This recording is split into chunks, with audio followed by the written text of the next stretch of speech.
Good afternoon, sir, ma'am, and my dear friends. Myself Kumar Ayush from ETC branch, second SEM. I am here to present my seminar topic, that is wireless charging. This presentation I will cover introduction, types of charging, transmitter, receiver, application, advantages, limitations, and then conclusion. First, we shall discuss about introduction. Wireless charging is the method of charging batteries without the use of cables or device-specific adapters. Wireless charging can be used for wide variety of devices including cell phones, laptops, MP3 players, etc. Then types of charging. There are three types of wireless charging. First is resonance charging, second inductive charging, and at last radio charging. First is resonance charging.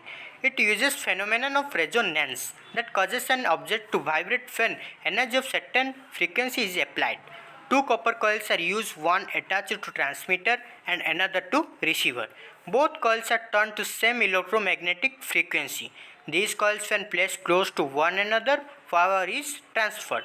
Examples like electric cars, robots, vacuum cleaners, laptops, and other items that require large amount of power. Then inductive charging. Inductive charging is a kind of short distance charging. This method works on the principle of electromagnetic induction, where the charger device will create an EM field with alternating polarity using a coil of insulated copper wire, and a similar coil will convert EM field back to electric current, thereby charging the battery. Examples like MP3 players, personal digital assistant, electric toothbrushes. Then radio charging. It is based on the radio waves. A radio wave, once transmitted, propagates in all directions until it reaches an antenna turned to proper frequency to receive it. A transmitter plugged into a socket generates radio waves.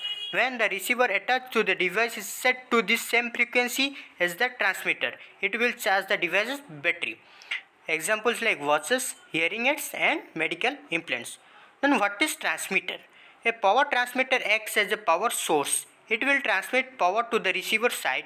The transmission signal are mainly in between the RF microwave range. And what is receiver? The receiver main purpose is to charge an AAA battery. Then AAA battery means it is a standard size of dry cell battery commonly used in low drain portable electronic devices. For charging, AC signal is taken and fed to a rectifier CKT to get a DC signal. A full wave rectifier CKT is used because of its simplicity and efficiency in converting AC signal. Applications. Wireless charging pad for mobile devices. Inductive coupling RFID. RFID means radio frequency identification. And then in vehicle charging, radio charging, and ultra wideband. And advantages. Provides consumer with freedom and convenience. The way the technology works is simple. The plastic packaging and electronic waste associated with chargers is greatly reduced. Since it is wireless, it is economic. Then at last, conclusion. Research into using wireless technology to supply to terminals is finally beginning to be realized. The technology provides a wide range of further obvious benefits, including better portability, lower cost, and best of all, the end of having to guess which charges go what gadgets. Charging will one day become a simple matter of dropping devices into the nearest charging pad. Thank you.